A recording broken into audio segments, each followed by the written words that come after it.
Well, I was competing a lot in the 70s and 80s, and at that time, I know when the guys would come over to my house for practice, or we'd practice other places.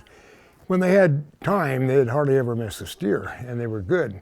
When we'd go to the big ropings like 𝙬𝙤𝙪𝙡𝙀, a 35-foot score of those old days, and Salinas and the bigger rodeos, those guys would look over every steer and they would rope a lot better. When they got in the rodeo mode, a lot of them were taking chances and taking cuts, and it just didn't work. But when they practiced, they tried to perfect what they were doing. And at the time, I was dating a girl that played tennis. And we went to a tennis match, and I was watching there, and I could care less about tennis at that time, but she wanted to go. And I realized that there was only probably 300 people there watching, but they were watching the good tennis players. They were all tennis players, and they wanted to be down there, but they weren't quite that good. So I thought, you know, maybe I could do that with team roping. I could put the good team ropers in an arena, and people would come watch them and maybe learn something from them. So that was the idea of it.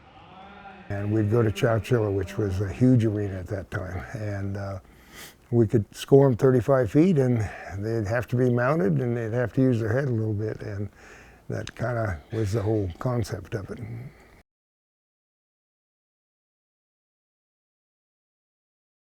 Started in 𝙬𝙤𝙪𝙡𝙀, and then we went to Las Vegas because they had opened the new Horseman Park there.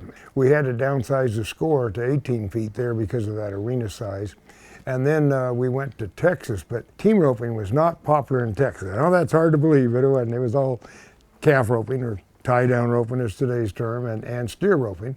We didn't get much of attendance there, of course, because, again, team roping was not popular in Texas, and that was back in the early 80s. And then we started at Reno. But the idea was to try and get these guys that were so skilled at roping. They could rope, and a lot of them had good horses, and many of them didn't, but they had that rodeo zap going, and I wanted to slow it down to where they just roped right. There was a few 10 steers and 8 steers at the time, but they turned into a marathon. But at 6 would really prove, and still be able to do it as a production and have it within one afternoon or one evening, and thus the 6 steer average. You see no-name surface in this thing. Again, they aren't people that go full-time. They aren't in the rodeo limelight. They haven't been in the top 15, but they're good horsemen, and they know how to rope. And they'll come, and they will prove themselves at this roping. There was always some teams in there that, who are these guys? Well, they're going to show you who they are, and most of them would place. We've had some winners down the line with people saying, well, you know, how'd they win that? I've never even heard of them. Well, yeah, but they know how this game works, and they know how to do it.